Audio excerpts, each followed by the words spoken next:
So, a very good afternoon to everyone. Today, I'll be talking about the basics of glaciers, applications of remote sensing and GIS for glacial mapping and monitoring. So, first, we should know what do you mean by glaciers. So, glaciers are mass of snow, ice, and debris moving on the land under influence of gravity. So, this topic and the definitions we have already studied. And why it's important? Because it has got direct importance to mankind for providing water for irrigation, industry, hydropowers, recreation, and domestic supplies. It also says about the various kinds of knowledge that is required for the sudden formation of the outburst of glacier moraines, dam, lakes that are significant in saving lives and property. And glaciers are significant indicators of climatic change studies. So, anybody who wants to pursue his career in climate change. So we must observe the variations in the glacier shape and size over the decade in order to see whether there is any climate change or not in that particular region. So what are the glacier inventory historical studies that has been conducted? That is, worldwide collection of information about ongoing glacier changes was initiated in 1894. So long back, the people started inventory of the glaciers were done.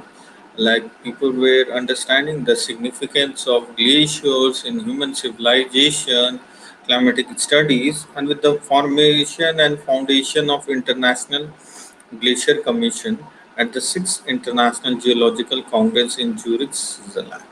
So you can see that a law may be more than it is more than 100 years long that a international commission on glaciers was estimated. So that was the theme that or the process with initiation and its starting. So in 1986, the World Glacier Monitoring Services, that is also known as WGMS, started to maintain and continue the collection of information on ongoing glacier changes with the two former, that is ICSI, that is International Convention of Snow and Ice Services, and PSFG, that is Permanent Service on Fluctuation of Glaciers, and TTS, and WGI, that is Temporal Technical Secretary, and World Glacier Inventory were combined together, and they estimated near about 2.0 lakhs glaciers covering 7.5 lakh square kilometers area. The GLIMS program, initiated around 1996, has near about 2.9 lakhs of glacier boundaries, some or more than one-time data. So GSI Glacier Inventory for the Indian region reports in 1999 and 2009. So you can see that India is also continuously mapping the various glaciers of Hindukush region. So you can see that the various scientists on different locations on different glaciers, they are continuously monitoring. Space Application Center, ISRO, NRSC are doing tremendous job, and they are continuously monitoring the changes in the glaciers, their positionings, their relationship to the climate change. So you can see that the majority of the glaciers in the Himalayan region, in Karakoram, Nepal, Bhutan, Indus, Ganges, Brahmaputra. So you can see that a lot of process inventory is continuing. Some have been completed, and some it's an ongoing process. So you can see a large amount of glaciers are there in each and every range. So that has to be monetarily and minutely monitored over the period of time. What are the changes that are happening in that area? And for that, the remote sensing and GIS is the best techniques because it provides information about the inaccessible terrains, multi-temporal data sets, multi-date. So we can have a change in dynamics, the change in the climate that is influencing the glaciers of any particular region can be easily mapped, monitor, and then we can correlate with climate change. So you can see that the SAC with the various collaborating agency has already conducted many glaciers inventory. Like in 1991, the glacier inventory of all the Indian Himalayas were 1 is to 250K scale, whereas IRS-1A and Landsat of 1987-1988 data was mapped and monitored by Space Application Center, Ahmedabad.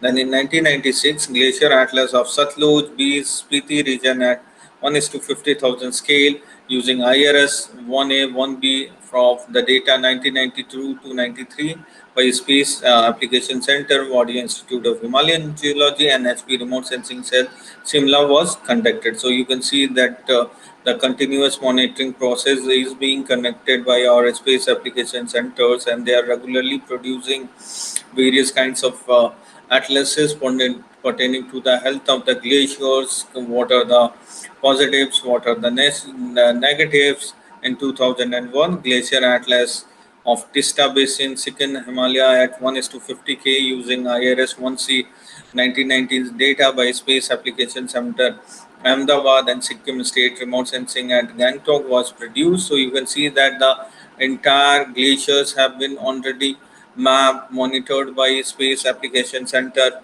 of different state regional remote sensing. Then in 2005, Glacier Atlas of Chenab Basin at 1 is to 50K using IRS 1D 2001 data by Space Application Center and HP Remote Sensing Center, Shimla. So they are continuously monitoring the glaciers. In 2010, 14 glacier in inventory of Indus, that is Western Indus, Ganges, and Brahmaputra Basin at 1 is to 50K for the year 2004 to 7 and 6 to 9 with SPACs and other agencies. So you can see that how this glaciers look like water by seeing a satellite image. If you go into the field, the biggest advantage is you cannot go to each and every terrain that is inaccessible in nature, but when you take a satellite image, you can map the various geomorphological geological features, the origination, the starting point, the end point, the accumulation zone, the snow divide, snow line, glacier boundary, the river types, moraines, accumulation areas, snowfield, lakes, ablation zones. So each and every parameter pertaining to the glacier studies, whether that is geology, geomorphology, slopes, terrain, lithology, structures, shape, orientation, the change in the glacier health can be easily monitored using satellite remote sensing. And you can see this all kind of studies can be easily delineated. So you can see that when you're seeing a standard false color composite, the glaciers are seen in a cyan smooth darkish or lightish blue in color because of its spectral response curve. So you can see that by taking these satellite images, you can map the different kinds of glacier properties like glacier boundaries, accumulated areas, ablation areas, glacier fields, glacier lakes, snow lines, moraines, rivers, basin boundary, and all can be produced with an accurate area, with an accurate spatial location, and all this geomorphological, geological, and the glacial area can be represented in different colors, and each and every color is representing the different geomorphological, geological, lithological, different land use, land cover features. So by seeing the colors, we can identify each and every portion of the area that is impossible to be viewed if we don't have a satellite images. And those satellite images are available from 1970 till date. So you can have a continuous monitoring of these glaciers, whatever glaciers that comes to your mind. You can have a thorough investigation using the satellite remote sensing, and the GIS is used to create the geo database where we create the different kinds of boundaries of different land use, land cover features in order to have a real understanding of those features on the real time condition. So you can see that various technical guidelines has been continuously given by the Space Applications Center, uh, Hyderabad, then the data that we generally used for different kinds of glacier inventories, you need a satellite data. That satellite data generally we are using for Indian periphery that we regularly use IRS P6, 1C, 1D, LEAS 3, AWIPS. It can be short copy, hard copy from June to September. The ablation period is there. Then distal elevation model as RTM, both 30 meters, 90 meters are available free of cost, so you can use any of the data according to your requirement. Apart from that, you need some supporting and secondary data sets related to its basin boundary, related to watershed map, related to road maps, guide map on existing glacier inventory maps from Space Application Center. So you can see that this is the glacier inventory where the different Indus, Ganges, and Brahmaputra basin comprises more than the height of the area is more than 3,000 meter above mean sea level. So you can see that these areas are very topography is very high, and the total 1275 map sheets at 1 is to 50,000 scale at a graph of 15 minutes each, covering the parts of India, Nepal, Bhutan, Tibet, China, Pakistan, and Afghanistan. So you can see that in India, we have got a large number of area that is under glaciers, whether you talk about the Brahmaputra river basin, whether you talk about the Ganges river basin, whether you talk about the Indus basin. So you can see that in a standard false color composite, this all are seen as white in color. So this white area here, what you are seeing is a representation of, or they are representing the glacier area throughout the region. So you can see the various land use, land cover activities like the dark red in colors are representative of different forest types, and in between you have got the plain area. Here you have got the Rajasthan salt affected land. So you can see the a large portion of area using a single satellite image. What you are seeing right now, you can see that a large area can be monitored, can be viewed. The multi-temporal analysis can be easily monitored, can be easily studied. If this data was not available, it was quite tough to imagine what is the real situation, because you cannot go. So until unless you cannot go, if I say personally go into the field and I want to see what are the changes that are happening in any particular glacier types. I'll be what are the waves. You have to take some physical instruments in order to have the exact aerial extension of any area. But you see the height is enormous, so you cannot go to that area and cannot carry the field each and everywhere, equipments each and everywhere. So the biggest challenge is the communication. So when the satellite images are being used, such kind of demerits what you're having, or the limitations when you carry equipment are reduced, and a more regionalized, a more detailed information is obtained using the satellite remote sensing. So you can see that the study area finalization has been done. Topo grids overlay over the topo maps. These are the total topographical sheets covering the various maps of the area of interest that we are going to study, and that has been overlaid with the distal elevation model of that area. So you can see that total 1275 topo sheets are required for getting the mapping of Indus, Ganga, and Brahmaputra basin for the analysis of the glacier boundary. So you can see when you are going with the glacier mapping, what are the things that you have to go, and the terminology or the legends or the parameters that has to be surveyed and that has to be delineated using the satellite images are: the first one is delineation of the glacial area. So you can see the dark uh, line is representative of the glacial area. Then the dashed line is questionable. This is the questionable area. Then you have got a ice divide, so that you can divide the different ice divide. Then you have got non permanent snow cover. Then active glaciers versus inactive ices. Then transit snow lines, lower boundary of one from previous area, debris cover, peaks, lateral and terminal moraine, trim line, contour line, rocks. So all has to be viewed and has to be monitored using the satellite images. So you can see this is a satellite image representing the various features related to glacier studies. Like this is the area that is representing the snot. So this is the snot that we have demarcated. Then you have got lateral moraine, ablation zones, tributary glaciers, accumulation area, snow line, ice line divide. So each and every feature pertaining to the different geomorphological, geological, and the features and the properties that are associated with glaciers can be easily mapped, can be easily monitored using this satellite remote sensing, because that provides the exact area for which you will be saying that which is the ablation zone, which is the accumulation zone, what is the snow line, what is the ice divide.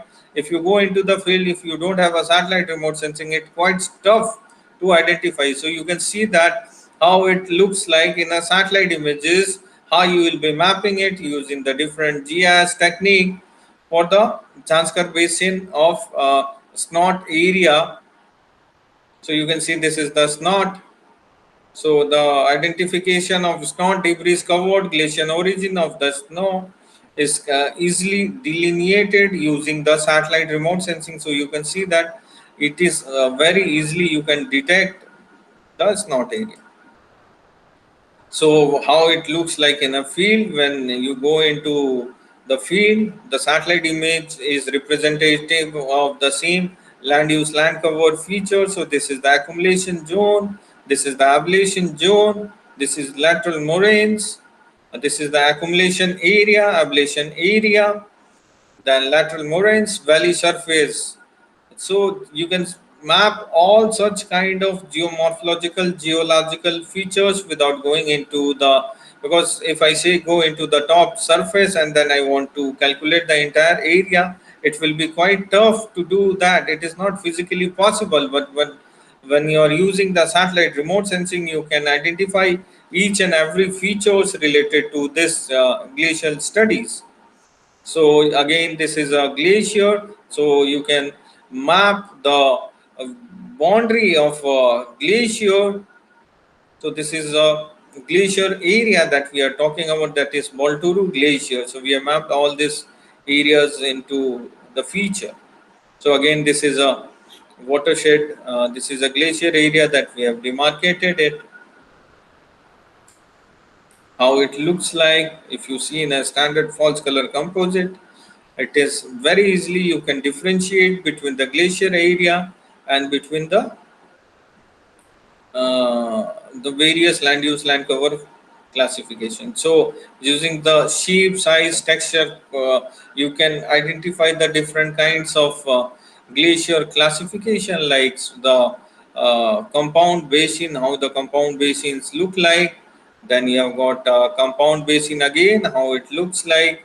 Then you have got a simple basin where we are making the different counts of circuit, how the circuits are made. Then you have got expanded foot, then frontal characteristics, non-contributing. So all such features can be easily mapped and identified. So when we are going to use this features that we have identified for the inventory and mapping of satellite images for mapping each and every features related to this glacier study. So delineation of glacier features such as accumulation area, ablation area, snow line, glacier lake, deglaciated features like moraine, glacier dams are interpreted using the multi-term data sets, whether you're talking about IRS, least linear imaging, self-scanning with a spatial resolution of 23.5 meters, or you go with an advanced wide field scanner with a spatial resolution of 56 meter. We'll be creating a false color composite from June to September period at 1:50,000 scale, and then we'll be generating the various parameters as per the guidelines given by the UNESCO and the other governing bodies. And finally, we'll be generating the glacier and the non-spatial data layers with the help of remote sensing and GIS, and we'll be linking this with the Himalayan Glacier Information System, because at last this all has to be gone to the web. So for doing any kind of glacier studies, generally we'll be taking a suitable satellite data set. Thereafter, we'll be interpreting the satellite image. Then we'll be going for the preliminary glacier maps. Thereafter, we'll be going for interpretation. We'll be going into the field, and thereafter we'll be generating the file glacier maps.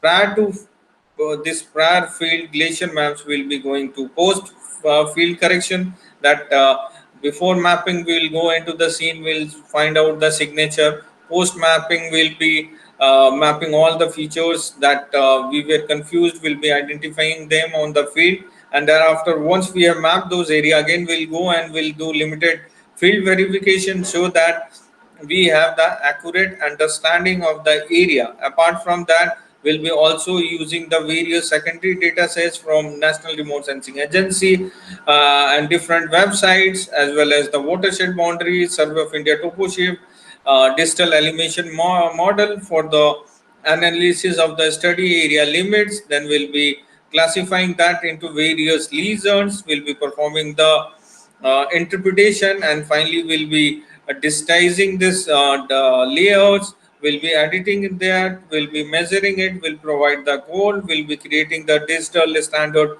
database. Once we have created that, we'll be going for the measurements, we'll be identifying the different parameters that has been given by UNESCO, and on the basis of that we'll be classifying all the features into a class. And finally we'll be creating a composite digital map where we'll be showing the final glacier maps and inventory related to the glacier studies. And finally we'll be uploading all this into Himalayan Glacier Information System, so that any person living anywhere on the earth can view the data, can visualize the data, can analyze the data. So you can see that using the satellite remote sensing, using the standard fields composite, will be identifying the snot area, will be identifying the different ablation area that is covered with debris, will be finding the ablation area that is exposed. Then you have got deglaciated valleys, lateral moraines, accumulation area. So all those features can be easily identified using the keys of visual interpretation. Like each and every features that we are talking about has got a specific shape, size, texture, pattern, association, location. All such parameters will be taken into consideration for differentiating the various glacier properties. And finally, using the GIS, we'll be creating the map pertaining to the glacier inventory, where each and every features will be demarcated either through point data, line data, or polygon data. And finally we'll be going for the measurement, where we'll be providing using the different colors and the symbology. We'll be identifying the accumulation area, ablation area, either it is export or debris colored, the glaciers, moraine, lateral moraines, medial moraines, deglaciated value, terminal moraines, supra glaciers, ice central glaciers, ice divide lines, snow settlement roads, streams, water bodies. So you can see that none of the features can be viewed or cannot be stopped by seeing a satellite. So satellite sees the each and every features of the earth, and we do using the different image interpretation keys and elements, will be identifying each and every properties, each and every element, and will be classifying each and every parcel of the land which the satellite image has recorded, and will be classifying you using the GIS technology. And finally we'll be creating a inventory map, where we'll be stating about the various glaciers like accumulation zone, ablation zone, glacier, and supraglaciers, then moraines, whether that is a medial moraine, lateral moraines, or terminal moraines, or deglaciated values like deglaciated value, terminal moraines, lateral moraines, moraine dam lakes, then ice divide, transit, snow lines, not settlements, roads. So each and every feature can be easily viewed, identified, and will be mapped using the GIS technology. So you can see this is the various kinds of glacier, river boundary basin area that has been demarcated, that has been classified of the Indus Basin. So you can see this is a part of Indus Basin, and this is representative of two, that is Hansa sub-basin, that is a subcategory of Indus Basin.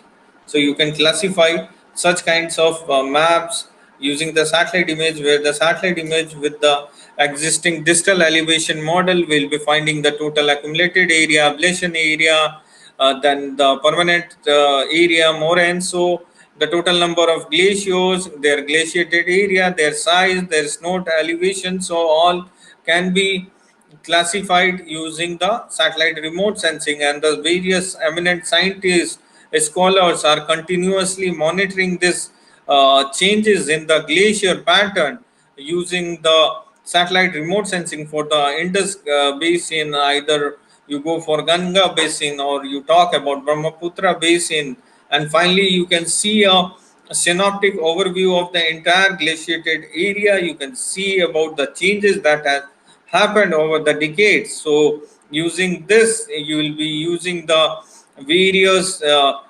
secondary data, that when you go into the field, you will be identifying the spot, the glacier name, the latitude, longitude given by Space Application Center. They have got a very unique identification templates that has been created for the on-field records, and the people who are going into the field, they do enter this record, and these records are then superimposed on the satellite imagery for the pre and post field investigation, what they have digitized and what they have classified, and the accuracy of those maps are calculated using the various GIS functionals. So you can see these are the remote sensing parameter. What are the things that you will be getting from the remote sensing? What are the fields that you will be getting prior to field, post classification? Then what are the sample data sets that you have collected for each and every spot, for each and every area, for each and every places? So what are the different kinds of texture? Then all the data sets will be recorded digitally, so as to create a unique database design that will be uploaded in the NRIS NRDB standard data format, where we'll be talking about their latitude, longitude, scales, projection, their accuracy, mapping accuracy, and their standardized, what are the kind of errors, what are the kind of accuracy error that we have achieved. Then we'll be creating the various kinds of base maps, whether that is related to country boundary, state boundary, district boundary, block boundary, roads, settlements, elevations.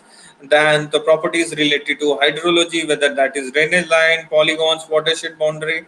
And finally you will be using the satellite images for creation of glacier boundary, glacier lines, glacier divide, glacier points knot, and the different geomorphological units that you will be finding. And then you will be using the satellite image to map those features, and we'll be creating the GIS data sets. And then you can see by different colors in the form of different point line and polygon features will be represented the different features on the basis of different colors, tone, texture. So you can see we are providing the different kinds of the attribution that is given to the glaciers on the different dates. What are the different geomorphological features, the attributes that has to be identified prior to going into the field, and that is uniform for throughout the agency who is carrying for the results. And the same area with the same attribute with the same spectral characteristics has to be identified in the image and has to be mapped distally. So you can see these are the structures, the codes given by the Space Application Center for the various kinds of mapping of different features, whether that is pertaining to line feature, whether that is pertaining to polygon feature, that is pertaining to the point feature. So you can see these are the various codes given for different elevation models, for different heights, for different features, and all such features will be surveyed in the field. And finally we'll be getting a glacier inventory map on 1:50,000 scale with the total number of glacier identified, with their hydrological properties, with their GIS properties, and all the properties pertaining to the different river ecosystem will be accumulated together to provide a synoptic overview over the condition of the area, whether the condition is improving or decreasing, whether the glaciers have increased, decreased, the area has increased, decreased. So all such kind of measurements can be accurately mapped, measured using satellite remote sensing, and then you can statistically represent the various features related to the morphological class of the various river systems of India, and you can classify the area, what is the area under accumulation area, ablation area, under ice, under snow, under supraglacial lakes. So you can identify all such features using the satellite image into various classes. So you can see how the Indus Basin, Ganga basins, or what are the area, what are the glacier size, how much is the number of glaciers in each and every river basins. So at last, all these informations are monitored and are given to the health or HGIS, where the Himalayan Glacier Information System is created to develop and establish a GIS-based Himalayan Glacier Information System using the data generated from Space Application Center under the Ministry of Environment and Forest, where the different glacier drainage basin, their statistics graph, the spatial analysis records database can be easily assessed, can be easily viewed, can be easily monitored, and we can identify each and every geomorphological and the geological features of the basin. And finally, at a global level, we can provide the inventory information system comprising of mix of spatial and tabular data about the glaciers, then the glacial outlines, only glacier morphology details. We are also using aerial and satellite data sets for the display, query, graph, report, print generations, all are generated. And finally, the digital database are created using the various open GIS source like QGIS, then database standards that are modified under NNRMS standards, database organization like themes, point line polygon, lookup tables, satellite image libraries, field photographs, others are kept for the digital depositories. And finally, the future scope of the studies are auto extraction techniques for glacier feature extraction, use of high resolution and multi-sensor data sets like optical, microwave, and hyperspectral data for more accurate delineation, extraction of glacier features for detailed inventory and estimation. And finally, we'll be combining all the software tool for the snow and glacier information system. And with this, I'll be concluding my slides. So today we have discussed various features related to glacier inventory, creation of database, how the attribution is done, how the different features will be identified in the satellite using satellite images, and how the satellite images are used for the multi-temporal analysis of this very important features, because we our country has got a large area and most of the river systems are originating from those glaciers. So we have to continuously monitor, we have to see the changes that is happening at a minute level, so that we can have a proper mitigation and management strategy. And with this, I'll be concluding my today's presentation. We'll have 5 minutes of group discussion followed by your quiz at your LMS, and thereafter we'll be ending our class. Thanks a lot. I'll stop my presentation.